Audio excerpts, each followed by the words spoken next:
Welcome back, everybody, for another week of our Kansas State podcast. It was a sad week for the Wildcats, losing 51-14 against the Sooners, but we'll try to cheer y'all up as much as we can. I'm here with Blair Kerhoff from the Kansas City Star. Thanks for joining us again, Blair. You ready to talk some K-State here? Yes. Let's talk Wildcats and the aftermath of what was one of their, I don't know, what do you think, one of their worst losses in a while? Maybe not by score, but just the general feeling about that game after it was over, and the comments of Bill Snyder afterwards. That just a bad vibe after that game. Yeah, you really could argue that was the worst loss in Snyder's tenure here. And I know that's saying a lot because a few years ago they lost 55-0 to the same team, and early on they took quite a few whoopings to, everybody when he first got here and before that. So, maybe it's not their worst ever, but if Lincoln Riley wanted to, like if he really hated Bill Snyder, he could have left the starters in and had 75 points and 1,000 yards. It really wouldn't have been that hard at the rate they were going. They had, when they pulled their starters from the game, they scored 48 points on 43 plays and were on pace for about 1,000 yards. So it was just utter domination, and I think Kansas State some players made some mistakes early on by, I don't want to say cheap shotting Oklahoma players, but definitely going out of their way to hit them a little harder than they had to and chirp and get in their face, and I think that really backfired and made things turn ugly for them. What did you think of it? Well, first of all, for historical reference, I got to Kansas City the same year that Bill Snyder got to Kansas State, and so I was there for part of his first year, and I covered the team his second and third years, so 90 and 91, and I can remember a game at Colorado. I want to say the final score was 64-3, and they had this may have been the Colorado team that split the national championship that year with Georgia Tech. Anyway, it was one of those years, but Colorado was just fantastic. They were the best team in the Big Eight, and they had Alfred Williams, future NFL defensive tackle, playing offense at the end of the game, just kind of having fun, and and it was just a real kind of insulting game for Kansas State, which had already started to show signs of a turnaround under Bill. But that was a horrible loss, and I think Washington was in there too.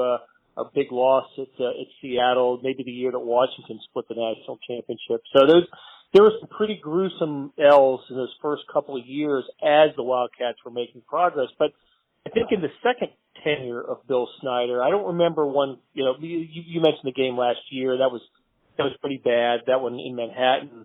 But for whatever reason, I just thought this one was, this felt almost hopeless to me.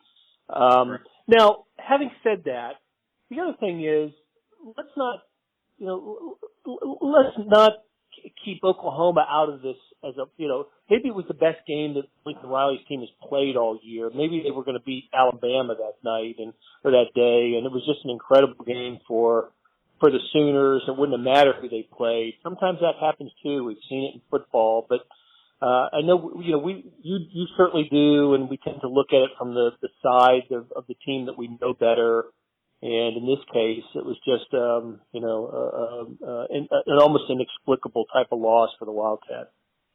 Yeah, well, how weird is this? How screwy is the Big 12 that Kansas State can beat Oklahoma State, Texas can beat Oklahoma, and Oklahoma State can beat Texas?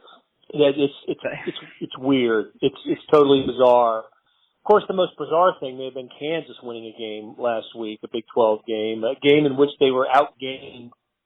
I think Jesse Newell, who covers KU for the Star and the Eagle, I think he came up with a stat that it was the first time in like 106 games that a team that had outgained one team over the other by as much as TCU outgained Kansas lost the game. That's incredible. It's like 7.6 yards per play versus 4.3 or something like that. The type of yards per play difference that would usually indicate a big win for the team that leads in that stat, and somehow TCU found a way to lose it. And you talk about a team that's in a bad frame of mind. That's the matchup, isn't it? On Saturday, we can talk about that later. But K-State and TCU just really struggling, and both teams not playing anywhere near what I thought they would be going into the season. Yeah, it's really bizarre. I mean, people think this is a down and disappointing year for the Wildcats, but goodness, I mean, TCU was ranked number 15 in the country not too long ago, and now they played Ohio State tough. Remember when they played Ohio State into the fourth quarter in that game? And of course, Ohio State's not flawless as we've seen, but they gave them a really good effort. And then, to see what you saw on Saturday, that's oof. Yeah. And especially with a coach like Gary Patterson, who's as well respected as anybody in the conference, and has been National Coach of the Year a couple of times, and he's shared a conference title. He's a very a very respected coach, and it was just startling to see. I had both games. I was watching both games on Saturday. It was just startling to see those teams, Kansas State and TCU, play the way that they did. All right. Well, I'm looking at the box score here now. TCU had 504 yards to 307 for Kansas, so they had a game by almost 200 yards and lost. That is wild. Doesn't usually happen unless there's a huge turnover margin, and there was a little bit of one in favor of KU, but not a huge one. Right, just two. So yeah, Well, I guess that's the interesting segue here into the rest of the Kansas State season. On one hand, you got Bill Snyder coming out and kind of acting a little bit numb to all this losing after the last game, and having people really wondering about his future. Some websites have even called for him to retire. He's in a lot of ways, it's just weird. It seems like he switched places with Bruce Weber. All of a sudden, Bruce is the popular coach on campus, and Bill Snyder could use a boost of popularity. But on the same token, they got TCU next, who's very vulnerable, and Kansas next, who's obviously beatable. If you win those two, you're back at 500. Just kind of a weird fork in the road here. Where are they going, Yeah, you're right. They're two most winnable games on the schedule. You correct me if I'm wrong, are the next two. And then after that, you've got two teams that I didn't think would be finish in the top half of the league that are playing better than I thought they were going to play, and that's Tech and Iowa State. So, right. So it's an interesting setup. I think Kansas State can pick up a little momentum here in the next 2 weeks and change the feeling. Certainly with getting a win over KU, which is always fun and expected. And then take that 5-5 record into the final two games and then play for bowl eligibility, which is what's left for Kansas State. We're not talking about contending for the conference title and being a nationally ranked team. I think we're talking about getting a sixth win, getting bowl eligibility, and then kind of no matter what happens on the staff, you get your season extended, and that's the objective for every Power 5 school going into the year. It's no different at Kansas State, but it's the one thing I think they've got left that can at least wipe out some of the bad taste of what's going on this season.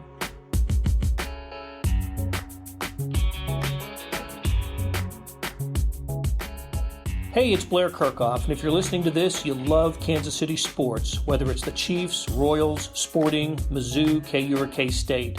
And no one covers these teams like the Kansas City Star. If you currently subscribe to the paper or have a digital subscription, thank you for your support. And if you don't, here's a great offer.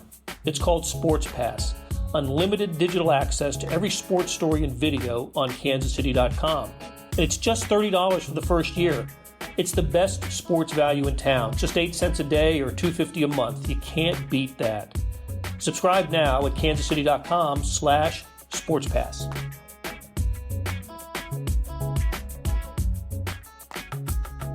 Yeah, and they've made 8 in a row. And I know players That's right. don't want to see the streak end. Bill Snyder even said that yesterday. It would be really weird, and he thought the seniors would, take it personally if they were the group that broke the streak. So they still want it. The way they've been playing, I think they need to focus a little bit more on just one play at a time than looking that far down the road. But that's definitely a motivating factor. And as bad as they've played at times, they did beat Oklahoma State. If they can have a good start against TCU, I think they could win there. It's not far-fetched at all that they actually pull it off and get to 6 wins, I don't think. I don't think so either. And I'll be this TCU.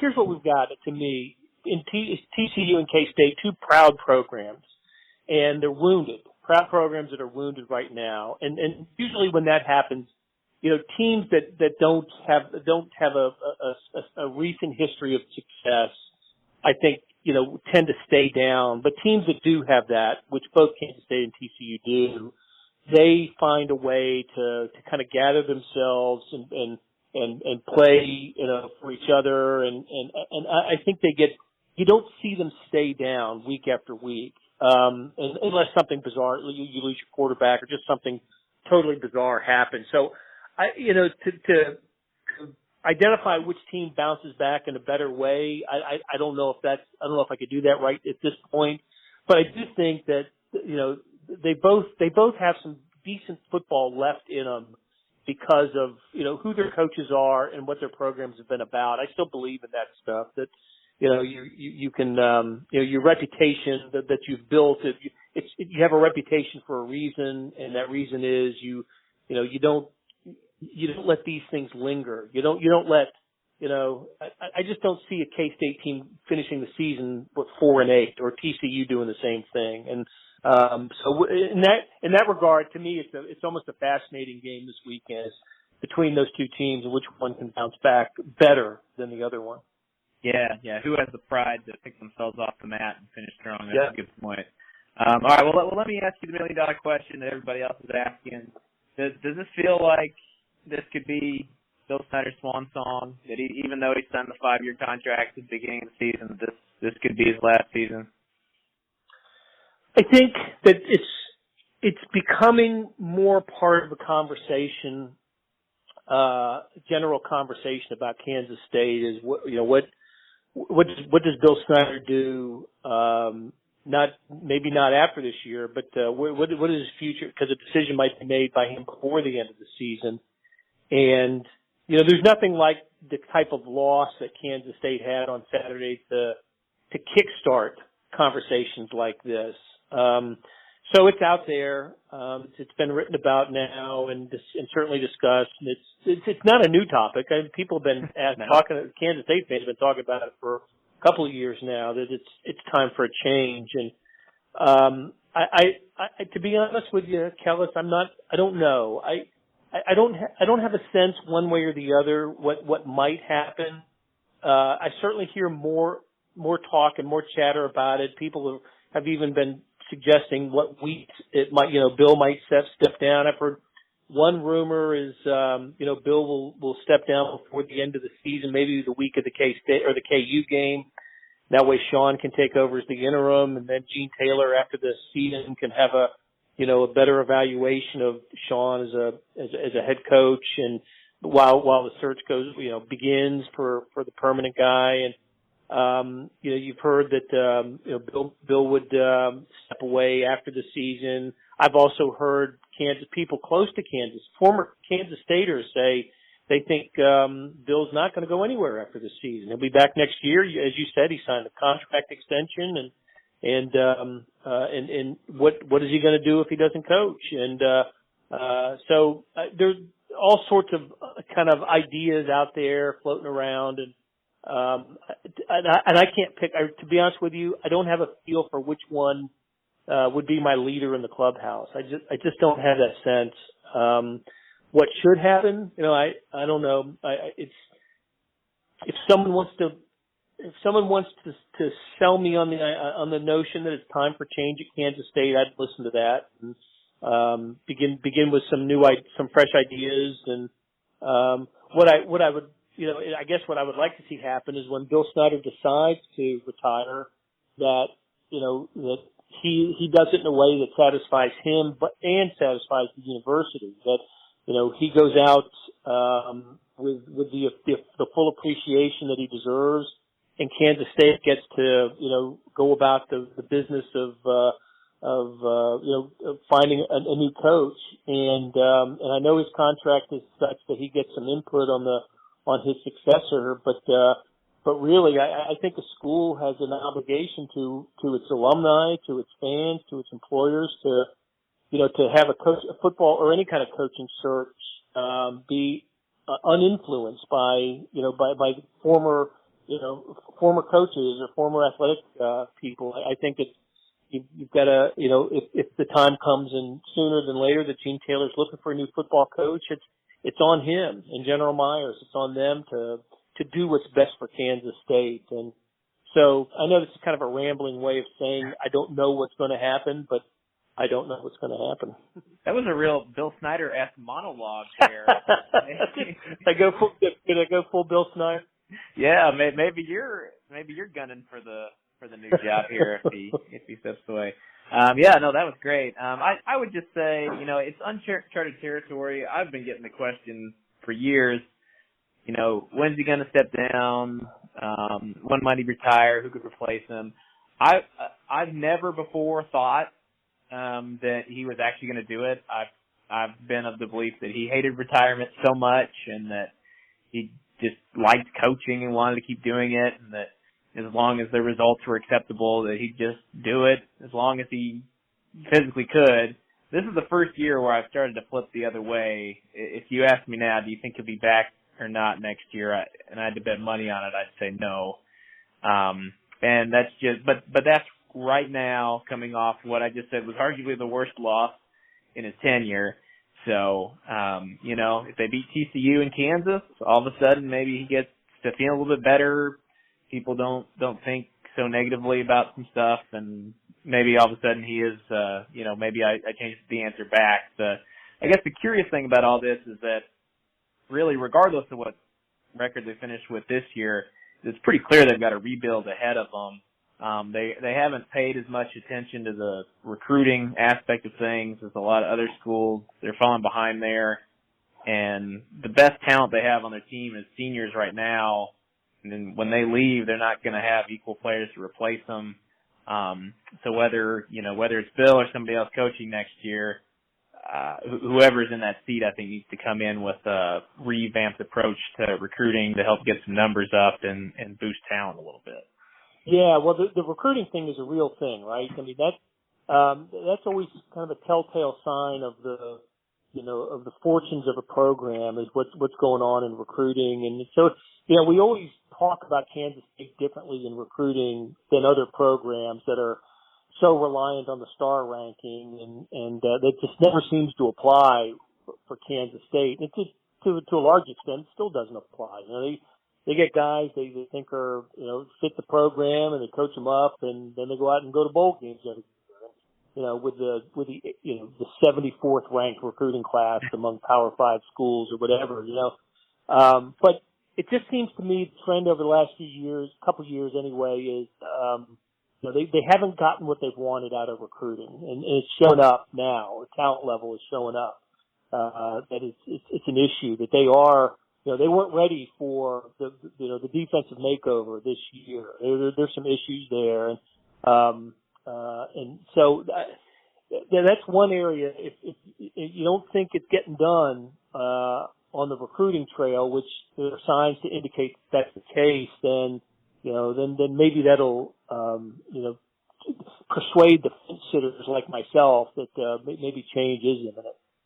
Yeah, well, I found it interesting that at the Oklahoma game during their starting lineups, they introduced two players, one offensive lineman and one linebacker, I believe, who were both from Wichita. And one of them, Ben Powers, was he's been very vocal in that he does not like Kansas State because they didn't offer him out of high school. And I don't think the other guy, Bledsoe, I think his final two were KU and Oklahoma. I don't think K-State was very much in the picture there. That to me is real striking, that you've got two players in the state of Kansas in your backyard at Wichita who are capable of starting for Oklahoma, and you let them leave without a fight. That's a red flag for me right there. No doubt. Well, before we get off the Snyder topic, keep in mind how it happened last time. They had back-to-back losing seasons in 04 and 05, and Bill had to be 68 or 69 then, or maybe younger, 66. But whatever, he felt like he wasn't getting it done. And it was announced the week of the final game, that they had Missouri at home for the final game of the 2005 season, that would be Bill's last game. So that's when he made the announcement then. Everybody knew going into week 11, it was just an 11-game schedule then, that Bill would not be back. And there was no bowl game that year for the Wildcats. So that was absolutely going to be his final game of the year. So if we're looking for, maybe a hint or a clue from history as to how it might happen. And I think in just the way Bill Snyder has operated throughout his whole career, you limit distractions that way. And if any coach is all about limiting distractions, it's Bill Snyder. And while maybe this chatter can be a little noisy for Kansas State, I think you can keep it away from the team to a large extent for a while. But if they continue to lose and the idea of a coaching change becomes more out there, more part of the narrative of Kansas State, then maybe look for something like that to happen at the week of the finale. Especially if they end up losing the next couple games and not next couple, but if they're not bowl eligible, going into that final week of the season. Okay, well, I'll keep my spider senses up last week of the season if that's on the table. There you go. All right, Blair. Hey, thanks a bunch for talking with me this week. We'll let you get back to the Chiefs and writing about the future NFL champs.